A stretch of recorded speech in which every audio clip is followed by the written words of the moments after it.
단계별 자칭 과정을 설명하는 과정 중에 이제 듣기라는 과정까지를 소개해 드렸죠. 듣기가 되었다면 이제 지금부터는 이 듣기를 유지, 지속, 또 치료적 목적에 따라서 강화하거나 또 적절성을 확보하기 위해서 보살하고 하는 과정으로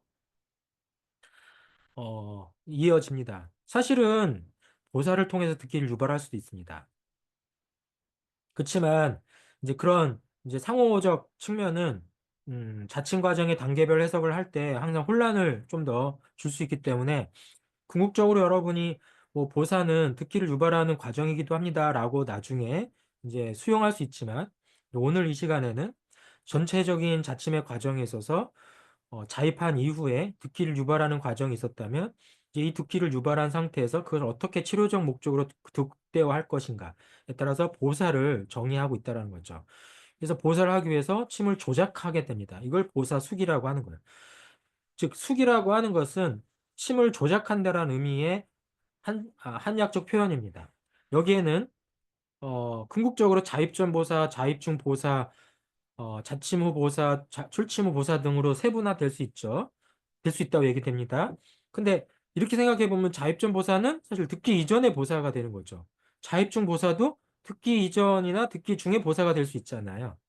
그래서 사실은 보사는 모든 영역에서 존재하지만 그럼에도 불구하고 우리가 일반적으로 단계별로 얘기할 때는 듣기 이후에 얘기하는 걸로 이제 정의해 놓고 있는 것입니다.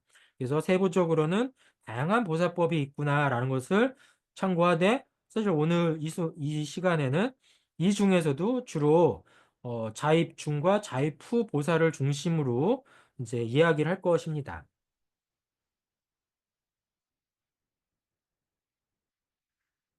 그래서 수기법이라고 하는 것은 침을 조작하는 방법이라고 했는데 침을 왜 조작하냐면 치료에 적합한 자침 자극을 통한 반응성을 얻기 위한 거죠. 그러니까 치료 효과를 얻기 위한 것이죠. 이 치료 효과를 얻기 위한 과정에 또 내재되어 있는 것이 그 과정을 파악하는 게 듣기라고 했으니까 사실 수기법은 보사에만 있는 게 아니라 듣기를 유발하는 과정에도 있는 것입니다. 다만 듣기를 유발하는 과정에서는 오늘 말하는 보사에서는 듣기만 유발하면 되는 거지 그 듣기를 유발하는 행위를 보했냐 사했냐는 여기서는 어, 그 조건을 설명하지 않는 것이죠. 그래서 이제 침 자극을 해서 자침의 효과를 얻기 위한 반응성을 얻는 것이 수기인데 이 수기의 자침 치료의 효과에 관련된 어떤 궁극적인 내용을 이제 우리가 보사에서 다시 한번 다루겠다는 거죠. 근데 여기서 중요한 거는 자극량을 조절한다라는 것도 핵심적입니다.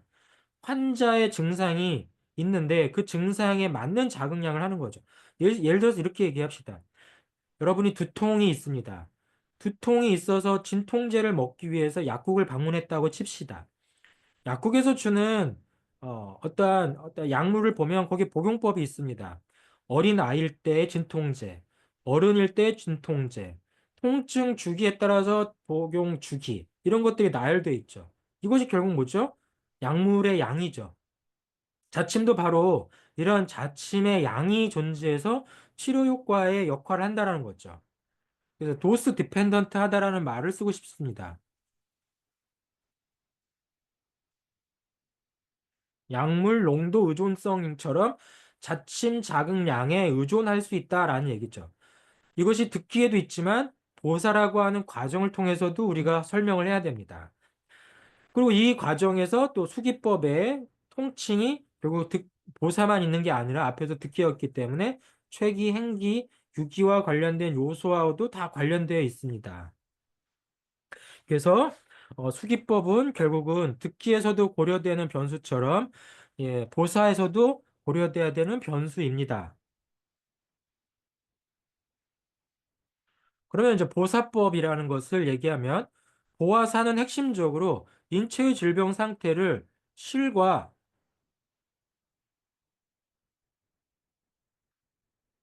허로 구분하는 한약적 질병 상태 구분법과 연관이 깊은 것이죠. 과거 생의학을 기반한 이제 오늘날 현대의학도 사실 환자의 질병을 허실로 구분하진 않죠, 잘. 물론 최근 들어서 한의학, 생의학에서는 환자의 상태를 면역력을 기준으로 면역력이 저하된 상태, 면역력이 과한 상태를 구분하면서 병증을 보기 때문에 그런 점에서 보면 우리가 과거에 전통적으로 말했던 질병의 허실 분류와 매우 닮아지고 있습니다. 근데 한의학의 특징은 바로 환자의 질병을 허와 실로 보는 거죠. 즉, 같은 증상에 대해서도 이 증상을 허한 상태냐 실한 상태라냐 보는 거죠. 그래서 열이 나더라도 이게 실증의 상태의 열인지 허증의 상태의 가짜 열인지를 구분하게끔 하는 것이죠. 바로 이렇게 허실로 구분된 증상에 맞는 자극 방법과 자극량을 전달하는 것을 보호소라고 얘기하는 것입니다. 결국 증상을 치료하기 위해서 친구 자극을 했는데 실한 상태의 증상을 치료하는 법은 사법, 허한 상태의 증상을 치료하는 자극 방법을 보법이라고 얘기하는 것이죠. 그래서 환자의 질병을 허실로 구분할 수 있다면 그 허실에 따라서 나눈 증상에 자극을 하는 방법론이 보호사라고 얘기할 수 있습니다. 근데 여기에는 한의학은 어떻게 보면 항상 절대적인 허실보다는 상대적인 측면이 강한 거죠. 왜? 음양의 상대성 때문에 그렇습니다. 한열의 허실, 한열의 상대성 때문에 그렇습니다. 그래서 여러분 이런 부분은 병리학이나 또는 이제 지금 배우고 있는 생리학에서 견증, 그다음에 질병 상태를 구분하는 방법에 있어서의 진단 과정을 통해서 이런 허실의 의미를 파악하길 바라겠습니다. 그래서 이런 것을 통해서 자극과 기지 감흥의 기준을 삼게 되고, 그러니까 결국은 허증 상태의 듣기는 무엇일까? 실증 상태의 듣기는 무엇일까도 또 우리는 구분해 봐야 한다는 얘기죠. 앞서서의 듣기는 허실을 구분하지 않고 듣기를 언급했다면 지금의 어, 듣기는 이제 보사법과 연관해서 듣기가 연두에 둘 수 있다는 얘기도 하는 겁니다. 물론 허층에서의 듣기는 어렵고 실증에서의 듣기는 쉽다 이렇게 볼 수도 있겠죠. 보사법의 궁극적 목적은 치료 효과를 높이는 것입니다. 치료 효과의 극대화한 거죠. 그래서 사실은 보사를 적용하지 않은 자침법도 많습니다. 평보, 형사라는 방법의 논리인데요. 보살을 하지 않는다는 뜻입니다. 그냥 자칫만 한다는 뜻이죠. 그리고 이것도 치료 효과가 있습니다. 그렇지만 치료 효과를 극대화하기 위해서 환자의 병증을 허실로 구분하면 이때 평보평사가 아니라 뭐 할 거냐, 사할 거냐를 좀 더 높이 고려한다는 뜻이죠. 그래서 결국 보사는 허와 실을 구분하는 거고 이때 허는 환자의 면역력을 포함한 정기의 상태, 실하다는 것은 결국은 질병 상태에서의 어떻게 보면 질병 상태를 놓고 보는 거죠. 그래서 사기의 입장에서 보는 것은 실, 정기의 입장에서 보는 건 허라고 얘기할 수 있습니다. 그렇게 놓고 봤을 때 결국은 우리가 환자의 상태에 따라서 침을 어떠한 도구를 쓸 거냐를 규정하죠. 침을 할 거냐, 뜸을 할 거냐. 이때 결국은 이 도구를 적용하게 되는 것이죠. 그 적용해서 결국은 특정 상태, 만약에 열증 상태였다면 자극을 통해서 결국은 허증 상태와 같은 정상 상태로 바꾸겠다. 이것이 결국은 우리가 목적이 되는 것이겠죠. 이 과정에서 침구 치료의 경로에 있어서 우리가 여러 가지를 고려하는 것입니다. 그래서 항상설이 소실되어 있다. 그렇죠? 소실된 상태, 질병 상태가 지금 나타나고 있겠죠? 이런 질병 상태에서 결국은 반응점이 나타나고 있는 것입니다. 이런 반응점을 예를 들어서 자침 자극을 통해서 반응점을 확인해서 그 자극을 했을 때 그 전달을 통해서 소실되는 항상성을 정상으로 바꾸는 거죠. 이게 바로 소박하게 현실적으로 실용적으로 해석할 수 있는 보호사의 의미입니다. 그래서 보호사의 의미는 전통적으로 보면 정기와 사기의 투쟁이라고 하는 과정에서 어떠한 경쟁 지점을 뭐라 하겠죠? 이런 경쟁 지역에서 정기가 약해지고 사기가 실해서 질병 상태가 일어났습니다. 이런 상태에서 사법이라는 친구 자극을 통해서 사기를 밖으로 몰아내는 방법으로 사기를 억제하게 된다면 결국 정기가 이를 통해서 정상 상태로 회복할 수 있다. 이게 결국 사법과 보법으로 이루어진 개념이 되는 것이죠. 결국은 보사는 사기의 문제와 정기의 문제를 고려해서 사기가 강할 때는 사법을, 정기가 약할 때는 보법을 쓴다라는 기준의 개념으로서의 정의라고 볼 수 있습니다.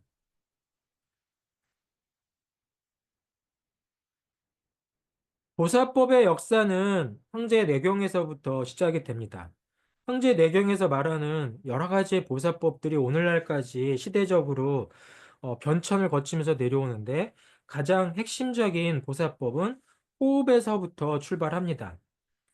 그리고 두 번째는 개합이라고 하는 방법의 보사법이 있는데 결국 개합이라고 하는 것은 일종의 문을 열고 닫는다라는 의미인데 그리고 개방성 아니면 일종의 폐쇄성을 만들어낸다라는 의미인 거죠. 명칭상 이런 용어를 통해서 결국 우리가 이런 맥락을 해석하는 것입니다. 환자의 호흡 상태, 를 고려한 보사법, 그 다음에 질병 상태를 개방성으로 만들 건가 아니면 폐쇄성으로 만들 건가에 대한 보사 상태를 유발한다고 요약해 볼 수도 있겠습니다.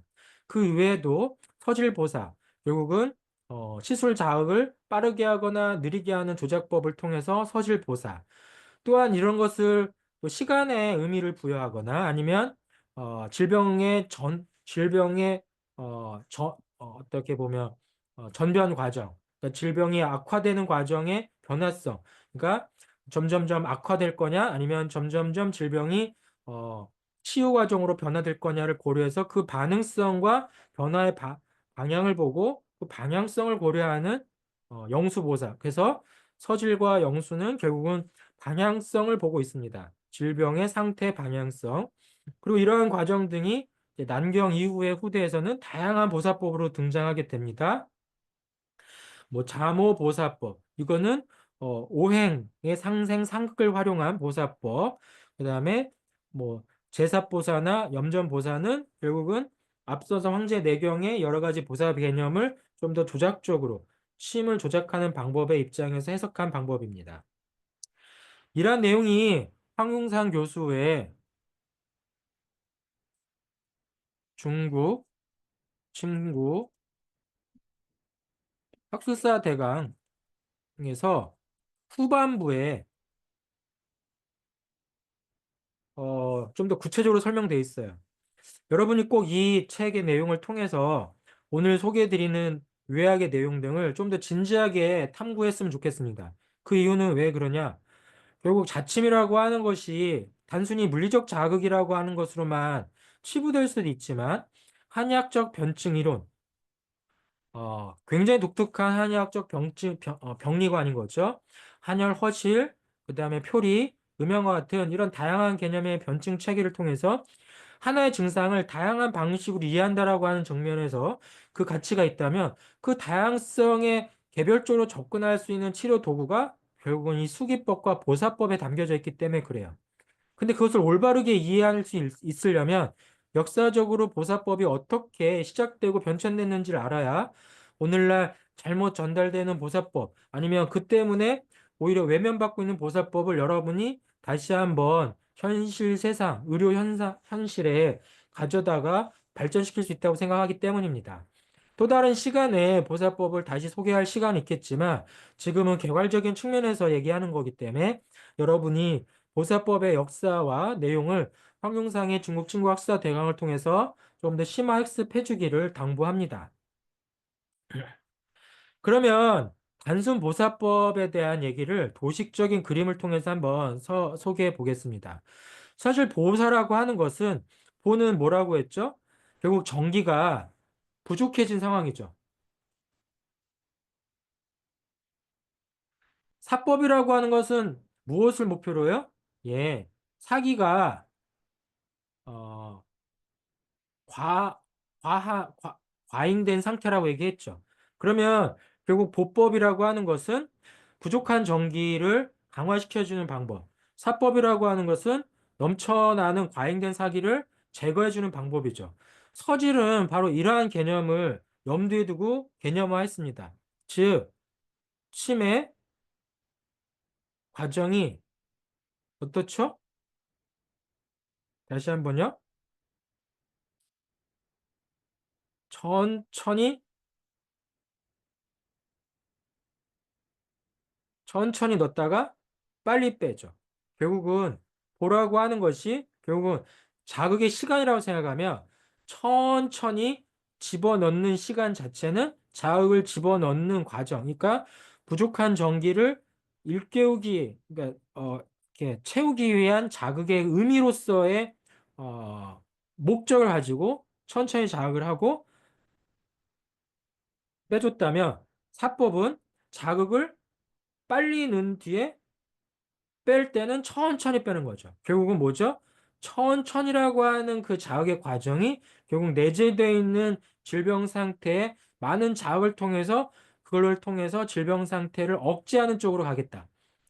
그래서 서질의 의미에는 결국은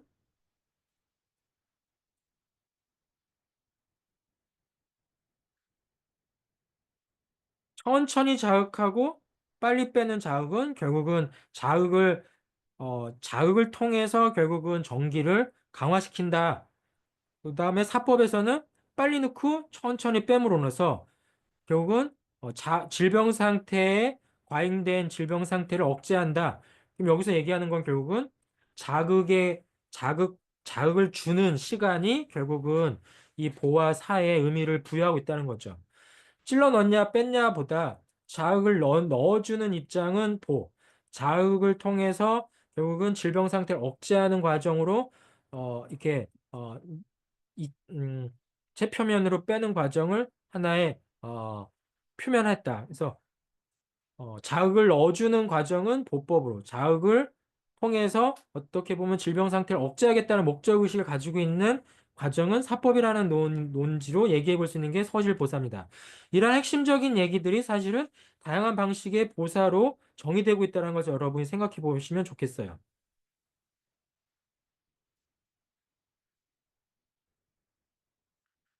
지금의 보사법도 자세히 보면 단계별로 넣고 빼는 과정을 달리하고 있는 거죠.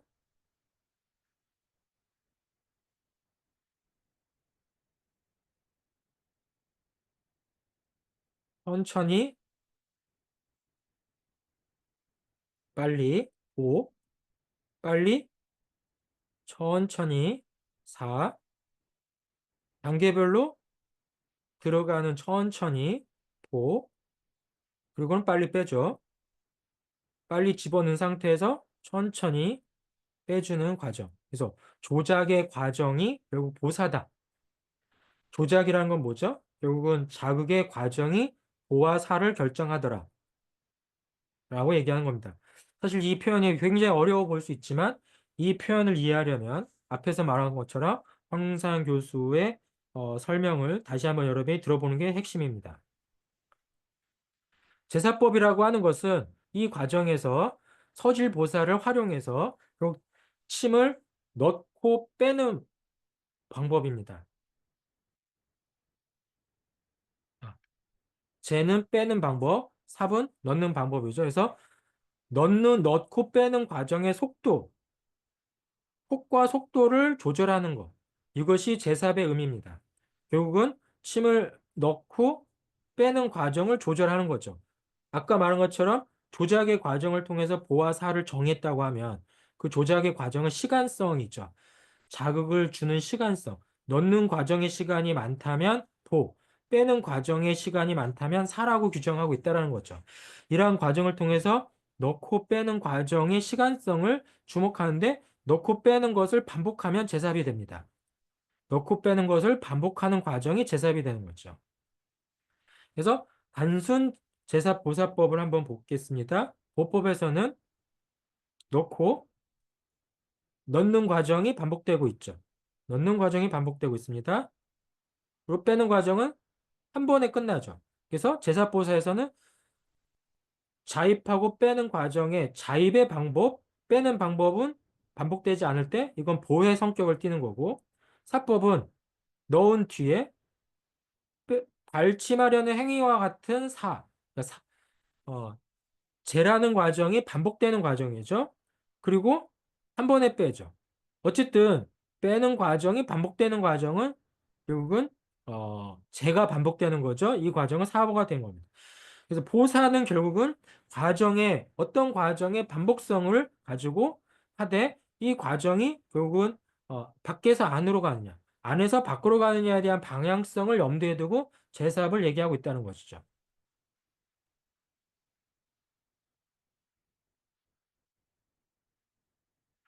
대합보사입니다. 대합보사는 결국은 발침한 이후에 침흔, 결국은 침 자침부의 손상 부위가 개방성 손상인데 이 개방성 손상을 폐쇄시키는 걸 보라고 해요. 사법은 개방성 손상에 아무런 노력을 하지 않는 것을 사법이라고 얘기합니다. 결국은 자침은 물리적 자극이고 물리적 자극량이 침의 자극에 따라서 이 침 공간, 자침 공간의 손상 부위가 개방화되어 있는데 이 개방화된 공간을 폐쇄한다면 보법의 의미를 두는 거고 개방된 공간을 놔둔다면 사법의 의미를 부여한다는 것이죠. 다음으로는 호흡이라는 존재입니다. 환자가 내쉴 때 자입을 합니다. 그리고 환자가 들이마시는 동안에 조작을 합니다. 조작을 하다가 환자가 내쉴 때 또 자극을 합니다. 환자가 들이마실 때 결국은 발침을 합니다. 이러한 과정, 결국은 환자의 호흡을 통해서 환자가 내쉴 때 결국은 환자가 내쉰다라고 하는 것은 부교감 신경성 상태일 때 결국은 침이 들어가고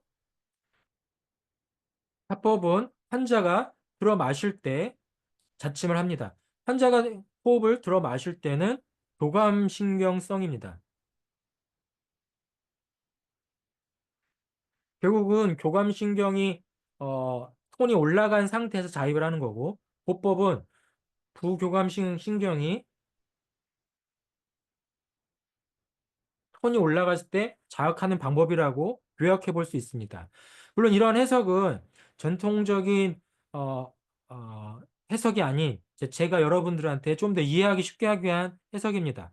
보법은 부교감 신경의 톤이 올라간 상태에서 그러니까 이완성 상태에서 자극함으로 인해서 환자가 자침 자극에 대해서 수용성을 하게 되는 과정이고 교감 신경의 흥분이 올라갔을 때 환자가 민감해질 때 자침함으로 인해서 결국 환자의 어, 강한 자극을 전달해서 결국 실증 상태에서의 반응성을 야기하겠다는 뜻이 의미가 더 강화된 것이죠. 그래서 저는 이런 식으로 해서 호흡보호사는 일종의 환자의 자율신경 톤에 맞춰서 자극과 발침하고자 하는 의미가 담겨져 있다라고 요약하고 싶습니다. 물론 이러한 요약은 제가 해석하는 부분이고 앞으로의 계속된 연구를 통해서 이러한 해석이 적절한지를 우리가 이제 계속 규명해 나가야 할 것 같습니다. 영수보사법은 전통적인 의미에서는 경기의 흐름이라는 전제를 놓고 해석하고 있었지만 저는 경기의 흐름이라고 하는 요소는 사실 옛 의가들의 잘못된 해석의 결과다라고 얘기하고 싶고 오히려 시간의 흐름으로서 얘기하고 싶습니다. 즉, 경기가 왕성해지는 시간대를 맞춰서 자극하는 방법은 결국은 사법이고 경기가 허한 상황에서 더 이상 더 허해지지 않도록 막기 위한 자극 방법이 보법이다. 그래서 그 시간에 따라서 경기의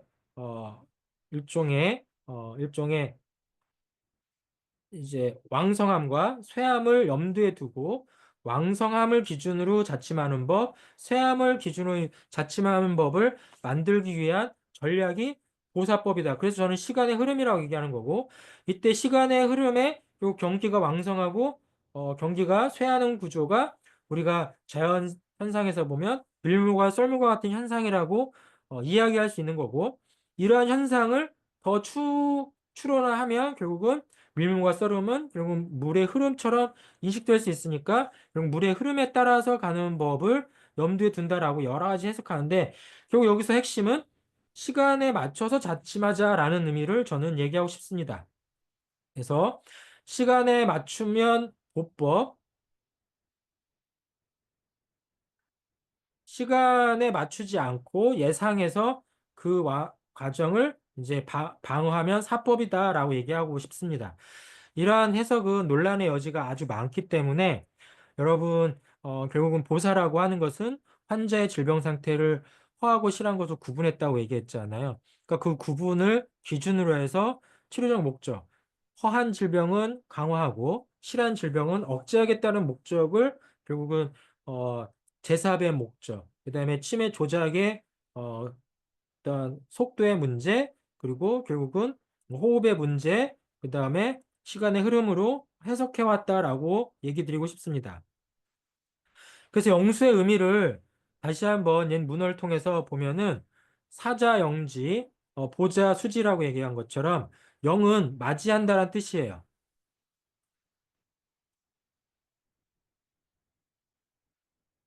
그러니까 오는 것을, 도래하는 것을 예상해서 자극하는 것을 사라고 하는 거고, 수라고 하는 것은 따라간다라는 뜻이에요. 그러니까 빠져나간다, 흘러나간다, 아니면 지난다라는 의미를 보라고 얘기하는 것입니다. 그러니까 결국은 경기가 왕성해질 것을 염두에 두고 미리서 자침하는 것은 사법이고, 경기가 왕성해진 이후에 경기가 점점 이런 어떤 이렇게 어떻게 보면 어, 오실레이션이 이제 쇠하는 쪽으로 가려고 생각할 때 자침하면 사법이 된다는 뜻이죠. 그래서 경기의 입장에서 보면 시간으로 보면 경기가 왕성해지고 쇠할 때 왕성해진 시간에 따라서 자침하면 보법이 되는 거고 경기가 쇠해서 왕성해지는 시간을 맞춰서 자침하면 법, 사, 사법이 된다라는 의미가 되는 것입니다. 이런 시간의 흐름을 이 오실레이션 같은 패턴을 일문과 썰물과 같은 경락의 유주 순서로 해석해버린 것이 이제 일부 오류라고 얘기하는 것입니다.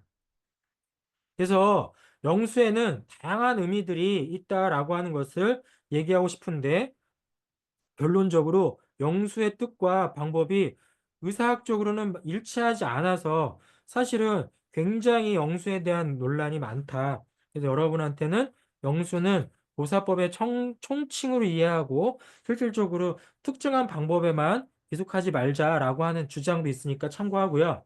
다만 이러한 영수의 의미도 황룡산 교수가 쓴 책을 통해서 다시 한번 학습해 주길 당부합니다.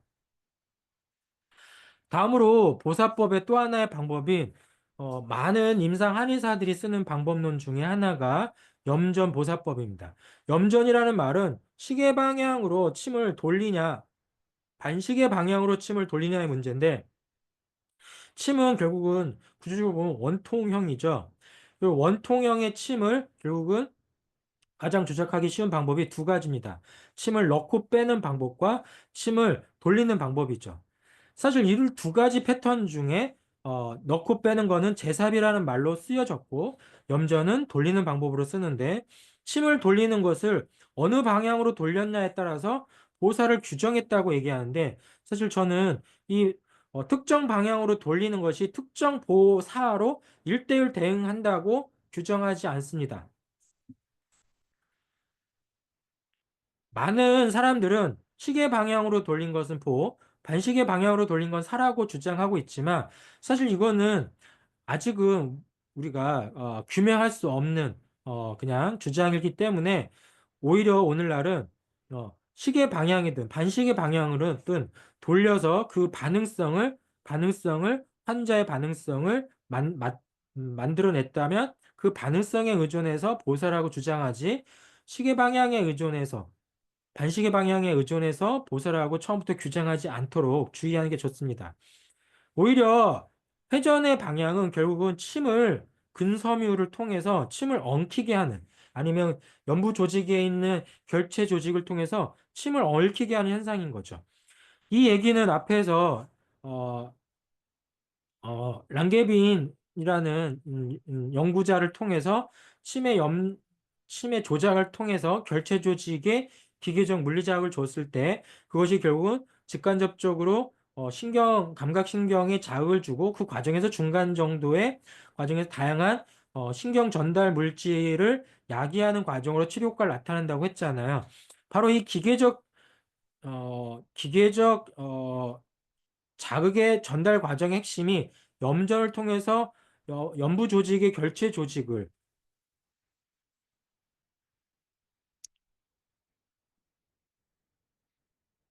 커넥티브 티슈라고 알려져 있는 결체 조직을 침이 결국은 결합해서 결국 야기하는 조작이다. 이것을 옛 의가들이 염전이라는 방법으로 극대화했다라고 얘기를 드리는 것입니다.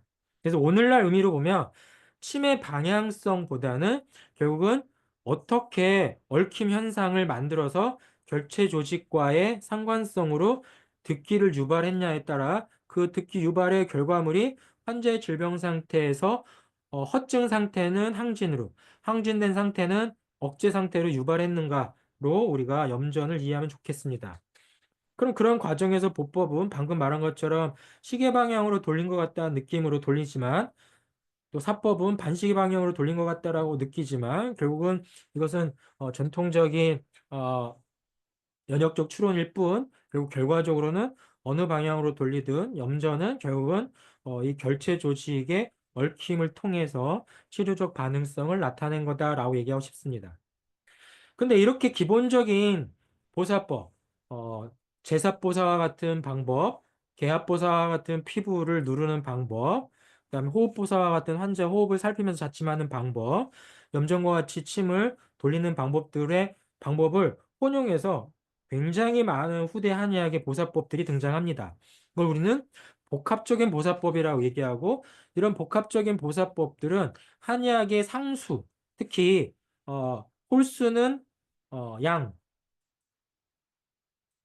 홀수는 양의 속성, 짝수는 음의 속성이라고 해서 홀수의 가장 높은 수는 9, 짝수의 가장 상응하는 수는 6이라고 해서 결국 홀수와 짝수를 통해서 궁극적으로 뭐죠? 음과 양을 조절한다라고 하는 목적을 통해 양으로 가는 조절은 보호의 특징, 음으로 가는 특징은 사의 특징이라고 또 규정해서 결국은 어, 양과 홀수의 입장으로는 보법, 음과 짝수의 입장에서는 사법이라고 하는 특징으로 결국은 명제를 만들어서 그 행위를 복합화시킨 겁니다. 그래서 어, 보법을 보면 시계 반대 방향, 사법을 보면 반대 시계 방향, 그리고 그 보사에 있어서도 결국은 이제 어, 넣고 빼는 순서를 이제 넣는 쪽은 보, 빼는 쪽은 사 이런 쪽으로 해서 교재의 기술을 섞어버리는 것이죠. 이러한 방법 등을 다양한 방법을 통해서 만들어지면서 소사나 투척량법이라고 하는 새로운 보사법의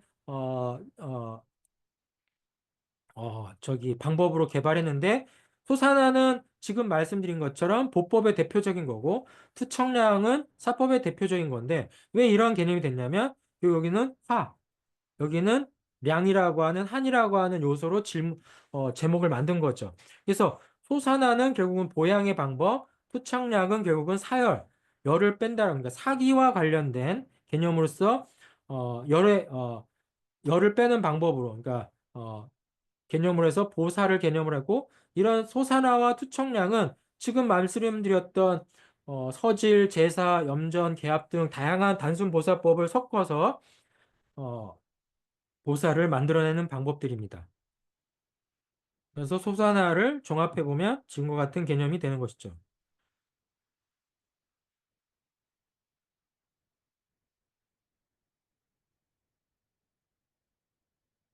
소사나법을 만약에 시뮬레이션 했다면 지금과 같이 볼 수 있겠습니다.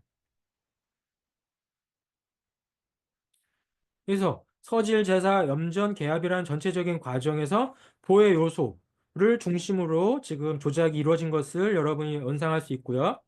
후청량법이라고 하면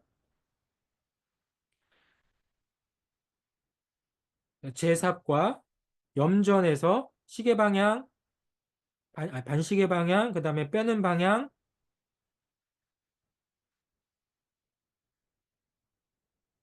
만들어내서 발침 후에는 개합하지 않는 방법으로 넘어간 거죠. 이 이외에도 후대 의학에서는 좌우 도구법이라는 방법을 통해 이런 소산화법, 투창련법을 또 새롭게 개선하기도 하고요.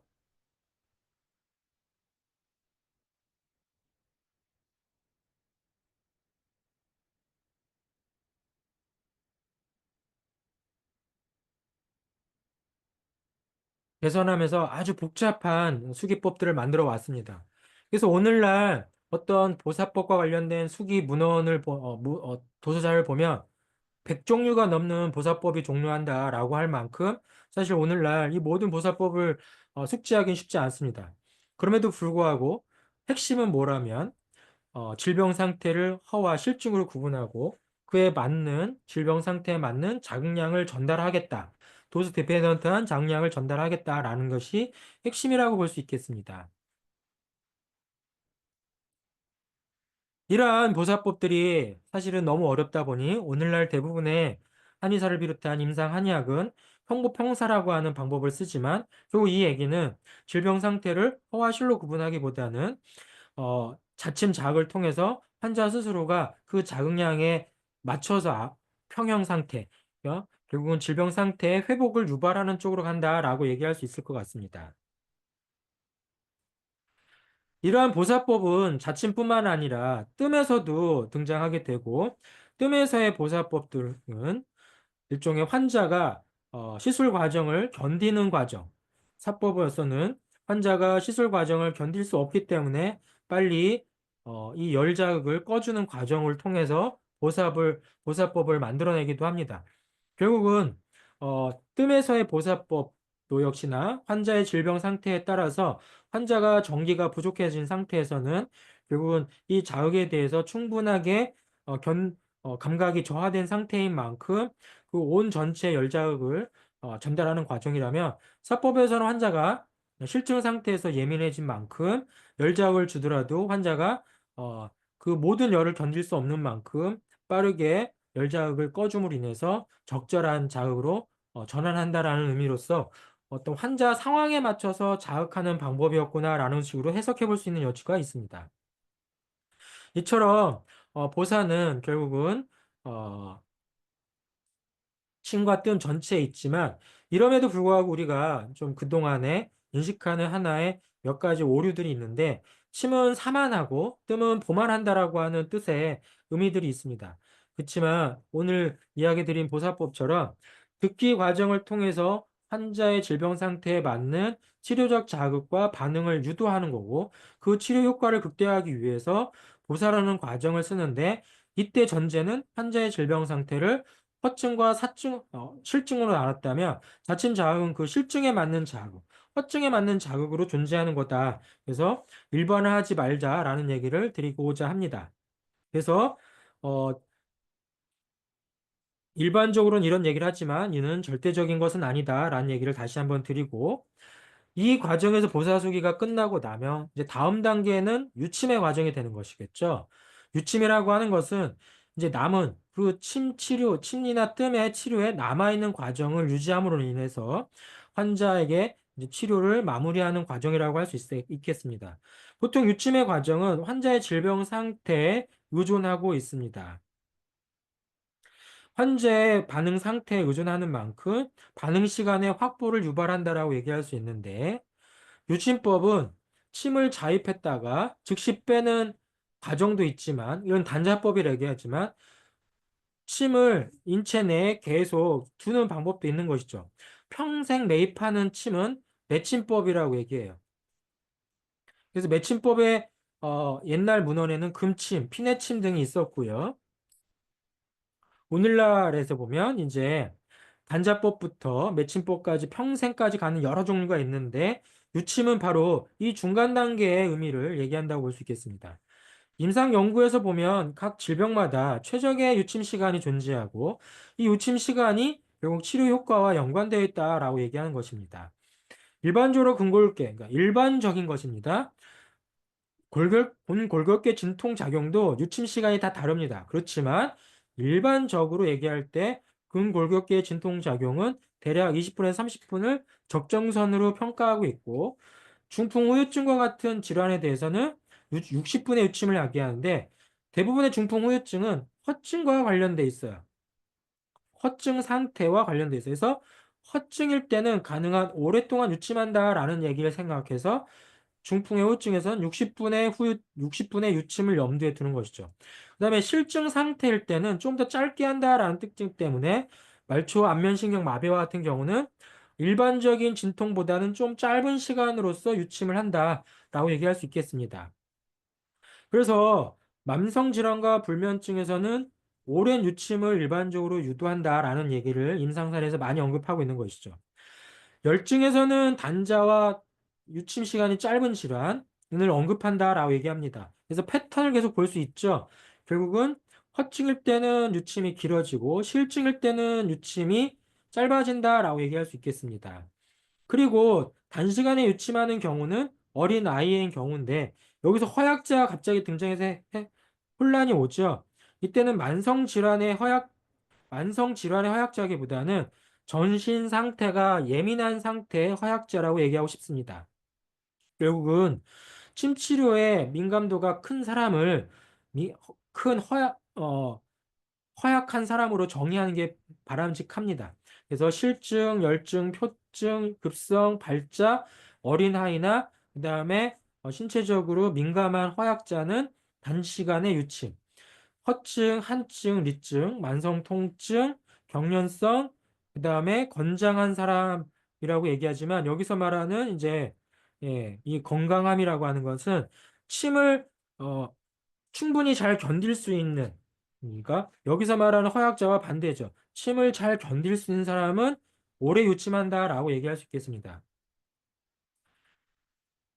물론 혈의에 따라 경혈에 따라서도 유침이 달라집니다. 결국은 환자가 오랫동안 고정돼 있을 수 없을 때는 유침 시간이 짧아집니다. 예를 들어서 어, 환자의 어떤 취할 자세가 불편할 수밖에 없는 공간에 있는 경혈은 유침 시간이 짧아집니다. 유침이 과도해지면 결국은 환자가 견디는 시간이 그러니까 몸이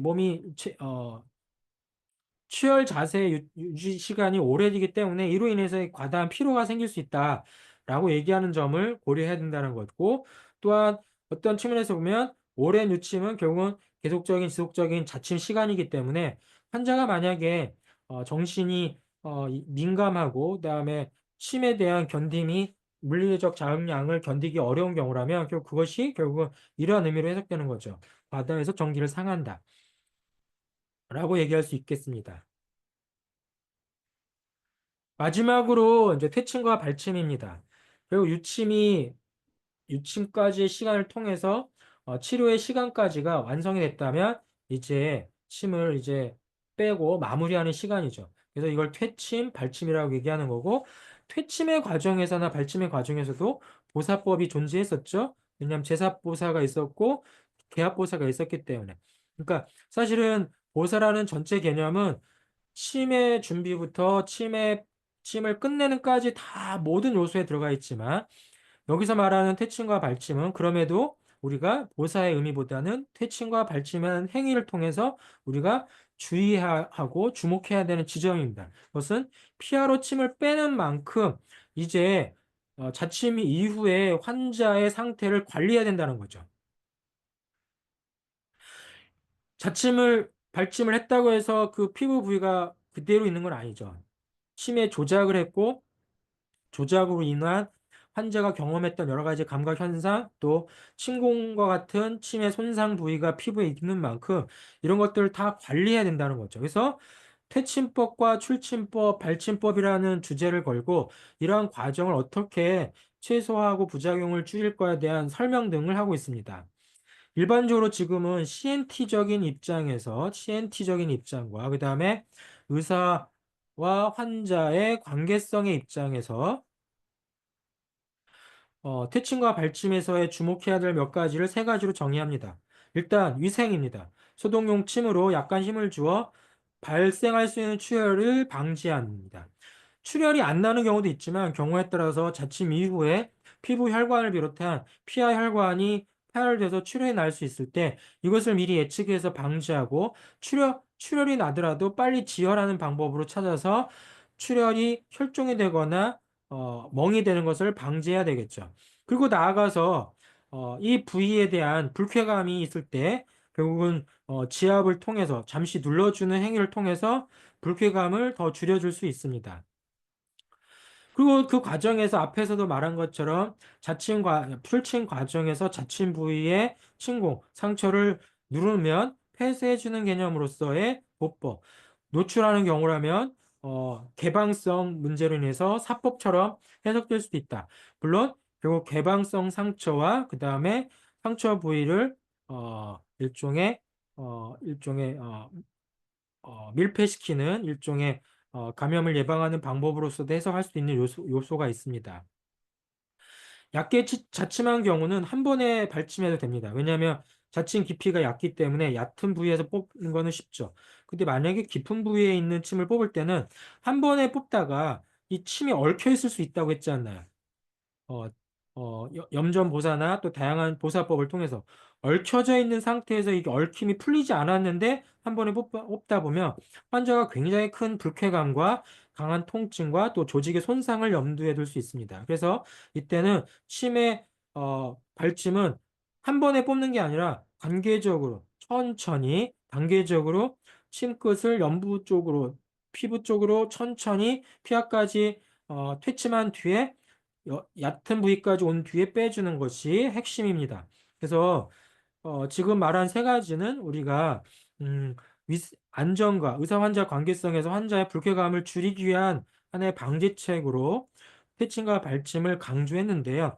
다만 이 퇴침과 발침이 고전 문헌에서는 다양한 영역, 그러니까 침의 효과를 극대화하는 쪽으로도 보사와 같은 방법으로도 또 해석되는 요소가 있으니까 그러한 요소들은 황룡산 교수의 침구학살 대강을 참고해 주길 바랍니다.